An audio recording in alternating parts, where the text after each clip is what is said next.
Olá, meu nome é Kisla Maiara e hoje a gente vai conversar um pouquinho sobre gestão emocional. A gente vai falar um pouquinho sobre a origem das nossas emoções, a origem de algumas coisas que nós temos como verdade e que muitas vezes não fazem mais sentido para quem nós somos hoje. Sabe, eu gostaria que você imaginasse a seguinte situação. A necessidade de um plantio, sabe? Aqui nós moramos em uma região que é muito conhecida por essa parte mesmo de plantio, principalmente da parte de feijão, mamona, milho. E eu queria que você refletisse sobre qual que seria a primeira coisa que a gente precisa fazer para plantar uma roça. Sabe, a primeira coisa que nós vamos fazer é realmente preparar o terreno. E eu me lembro que quando eu era pequena, o meu pai trabalhava muito com a questão de plantação de feijão. E às vezes ele falava: olha, minha filha, aqui, antes de colocar a semente na terra, a gente vai precisar preparar o terreno. Mas ao meu ver, aquele terreno já estava pronto. E aí ele me explicava que a terra iria passar por um processo. A gente precisaria arar a terra. Eu não sei se você sabe o que é isso, mas é uma máquina que passa e a princípio parece que ela traz ali uma desorganização para esse solo. Só que é nesse momento que a gente vai conseguir identificar como é que aquele solo está e preparar ele para receber a semente, sabe? E muitas vezes é algo que parece até que machuca a terra, porque a terra estava pronta, preparada, ela estava ali bonita, por assim dizer, e vem algo e traz uma desorganização maior. E muitas vezes a gente percebia que existiam alguns lugares onde a terra estava, que tinha uma rocha embaixo, tinha alguma pedra que ia atrapalhar ali a colheita futuramente. Sabe, na nossa vida muitas vezes isso acontece. Às vezes a gente enfrenta dificuldades, situações, e a gente quer mascarar aquela vivência em que nós tivemos, e a gente pensa assim: não, ó, é melhor ninguém mexer nisso aqui. A terra tá tão bonita, né? Tá tudo já no seu lugar. Essa rocha ficou aqui para trás e eu já consigo me lembrar dela sem dor. Então, talvez eu tenha conseguido me organizar nesse sentido.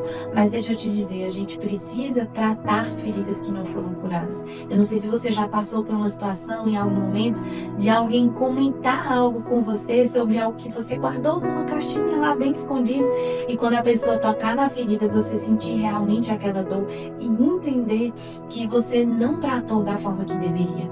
A palavra de Deus vai nos trazer uma mensagem, uma parábola, que é a parábola do semeador.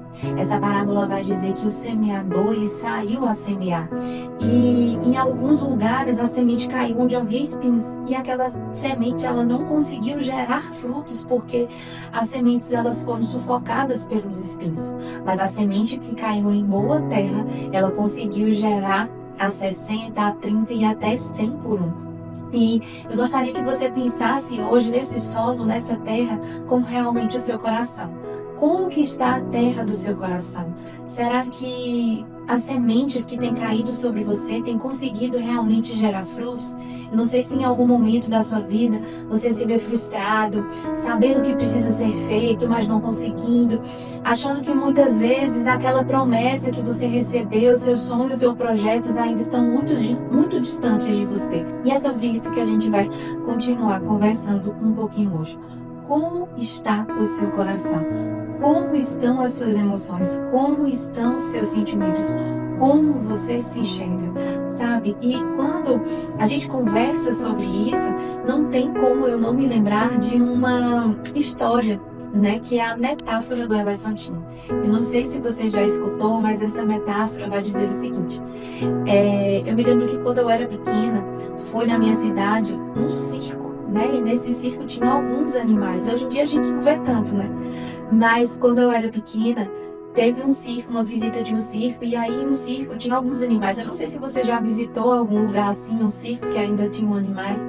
E essa metáfora do elefantinho vai contar que existia um casal de elefantes dentro de um circo. E um bebê elefante nasceu. E aí esse bebê, quando nasce, ele nasce com muita energia.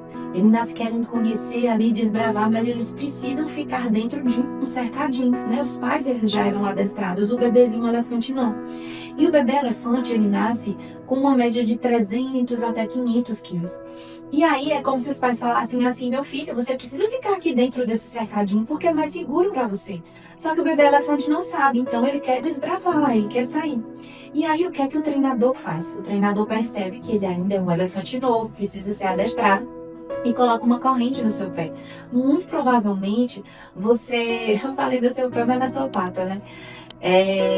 Você já visualizou uma imagem de um elefante segurado ali por uma corda e um toco pequeno. E aí o que acontece é que o adestrador, né, o treinador, ele vai, amarra a corrente ou a corda no pezinho do elefante e coloca naquele toco. E ele começa a puxar. Só que ele puxa com todas as forças que tem, muitas vezes chega a machucar e até bater no osso daquele elefante. Então ele desmaia de dor e acaba ali adormecendo. Quando ele acorda no outro dia, a corrente já está na outra pata. E ele faz todo aquele esforço. Não, eu quero sair daqui, tem muita coisa que eu preciso encontrar, tem muitas coisas que eu preciso viver. E ele tenta até desmaiar de dor novamente por conta dos machucados. E aí no outro dia, quando amanhece, a corda já está na outra pata. E sabe, a maioria dos elefantes, eles desistem de tentar se soltar daquela corrente, daquele toco, mais ou menos no 5º ou 9º dia de vida. E nunca mais eles vão tentar. Mas sabe o que é interessante? É que o elefante, ele nasce de ali 300 até 500 quilos, 200 até 500 quilos. Só que na idade adulta ele alcança o peso de 15 mil quilos. Imagina, aquele elefante, ele não conseguia se soltar da corrente com aquele toco porque ele era muito pequeno. Mas hoje ele já é um elefante de 15 mil quilos e mesmo assim nunca mais ele vai tentar porque ele se lembra da dor que sofreu no passado. Sabe, eu gostaria que você pensasse nesse elefante como sendo você. Quais que são as amarras que tem te prendido? O que é que tem impedido você de alcançar novos momentos, novas fases na sua vida, novos projetos, conquistar os seus sonhos? Sabe, nós carregamos muitas vezes comportamentos que não condizem mais com quem nós somos. Eu não sei se em algum momento você percebe, quando eu conto essa história, se lembra de algo que você pensa assim: poxa, realmente esse comportamento que eu tenho hoje não tem mais a ver, né, com quem eu sou. É algo que fazia sentido no passado, mas nós não precisamos necessariamente ser fiéis às nossas dores do passado. Nós temos muito para desenvolver, para construir, mas para isso nós precisamos abrir mão de uma fidelidade. Sabe, muitas vezes nós percebemos que somos fiéis, inclusive, a dores da nossa própria família. Como assim, Kissla? Às vezes a gente vê pessoas, né, que vêm de uma história familiar, que tem dificuldade com a parte financeira. Então, meus pais, eles tinham muita dificuldade com dívida, com a parte financeira, e eu continuo sem conseguir guardar dinheiro. A gente vê outras histórias de pessoas que falam assim: poxa, a minha mãe casou com um homem que batia muito nela. Em todos os meus relacionamentos eu continuo repetindo esse padrão. Sabe, você não precisa necessariamente ser fiel às dores da sua família. Você tem o poder de construir uma nova história. E quando a gente fala sobre isso, sobre essas crenças que nos limitam, a gente vê um discurso muito parecido: não é pra mim, eu nunca vou conseguir. Quando chega pra mim, sempre dá errado. Não acredito. Não tenho tempo, não tenho dinheiro suficiente.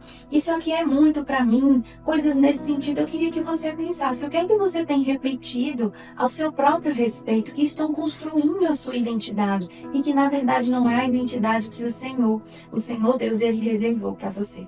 Sabe, quando eu converso sobre isso, eu me lembro de uma situação que aconteceu comigo. Né? Desde pequena, eu sempre derramava muito as coisas. Então, quando eu ia almoçar, eu derramava assim, sem querer, a jarra de suco na mesa. Ou então estava passeando com as minhas amigas e eu caía em um lugar que sujava a minha roupa. Era algo assim, surreal. E eu me lembro que o discurso das pessoas que estavam ao meu redor era o seguinte: mas se não derramasse, não era ela. Se não caísse, não era ela. E eu repetia esse padrão de afirmativa sobre mim. Eu dizia assim, ah não, isso acontece comigo porque eu sou muito broca, eu deixo tudo cair, eu sou muito desajeitada. Isso acontece. Até que um dia, quando eu estava na faculdade de psicologia, uma colega me falou assim, Kissela, por que que você continua repetindo isso? Você não precisa ser assim. Por que que você diz isso sobre você mesma? Poxa, eu sou muito broca. Não, você não precisa ser. Sabe? É como se a partir daquele dia tivesse virado uma chave. E quando eu conto sobre a minha história, eu gostaria que você olhasse para a sua própria história de vida. O que é que você tem afirmado acerca de você mesmo? Sabe? Eu escuto muitas pessoas falando assim, ah, é porque eu sou muito bruta, eu tenho muita dificuldade. Todas as pessoas que eu me relaciono acabam brigando, é porque eu sou assim mesmo, né? Ah, não, eu sou muito boazinha, as pessoas fazem o que querem comigo, é porque eu sou assim. Ei, se te traz algum prejuízo, não precisa fazer parte da sua identidade. O Senhor, Ele nos criou para que nós possamos viver em abundância. E para isso a gente precisa aprender a recontar as nossas histórias. Como é que você tem contado as histórias da sua vida? Sabe, eu conheço uma pessoa que diz o seguinte, ah, minha mãe não me ama, porque ela não cuidou de mim quando eu era pequena. E quem cuidou mais de mim foi a minha babá. A minha mãe saía para trabalhar, me deixava sozinha, então eu entendo que ela fazia isso porque não me amava. E conheci uma outra pessoa que trazia uma conotação totalmente diferente. Ela dizia, olha, quando eu acordava, eu não via minha mãe porque ela já tinha saído para trabalhar e eu ia dormir e ela ainda não tinha chegado em casa, porque a minha mãe precisava trabalhar e com ela eu aprendi que o trabalho dignifica o homem, né? O trabalho edifica e através do exemplo dela hoje eu sou um empresário de sucesso. Eu agradeço a minha mãe por ter me ensinado a importância do trabalho e através desse esforço eu vi o quanto ela me amava, porque ela abria mão de estar do meu lado para dar o sustento para nossa casa. Vocês entendem que as histórias, elas são muito parecidas, mas tudo muda quando você conta a história de um jeito diferente. E falando inclusive, né, sobre mim, eu me lembro que eu sempre contava a história do meu parto de um jeito, eu vou até contar para vocês. Eu sempre sonhei em ser mãe. Quando a minha filha nasceu, eu costumo dizer que foi como se eu realmente tivesse tido um outro significado para a minha vida. E eu comecei a enxergar que eu nasci para ser mãe da minha filha, para ser mãe de Maria Luísa. E foi a maior realização, né, que eu tive. Só que eu sempre contava do meu parto como algo negativo. Então, quando as pessoas perguntavam, eu falava assim, poxa, eu não gostei da experiência do parto. Eu senti muito medo da sala de cirurgia, acabei passando mal, chorei o parto inteiro. E não foi por conta da emoção, e sim porque um medo muito grande tomou conta de mim naquele momento, né? Por ter sentido algumas coisas que o anestesista tinha me explicado, eu acabei sentindo outras, e aí eu comecei, minha cabeça, né, começou a criar uma história para mim que não era verdade. Então eu sempre contava a história do meu parto assim. Só que quando eu entendi a importância de nós reformularmos as histórias da nossa vida, eu pensei, meu Deus, o que é que eu estava fazendo com o dia mais feliz da minha vida, que foi o dia do nascimento da minha filha. Sabe, eu tive a minha filha na clínica que eu escolhi, com o médico que eu escolhi. Fiz maquiagem, sessão de fotos, recepção de bem-nascido. Fui muito bem tratada. E eu entendi que eu estava escolhendo olhar para o lado negativo, ao invés de olhar infinitas coisas positivas que aconteceram naquele dia e que fizeram daquele dia o dia mais feliz da minha vida. E novamente, eu tô falando sobre mim, mas eu quero que você olhe para você. Como é que você tem contado as histórias da sua vida? Sabe, em todos os momentos que nós passamos, existem coisas boas, aprendizados, situações, e existem também as partes ruins.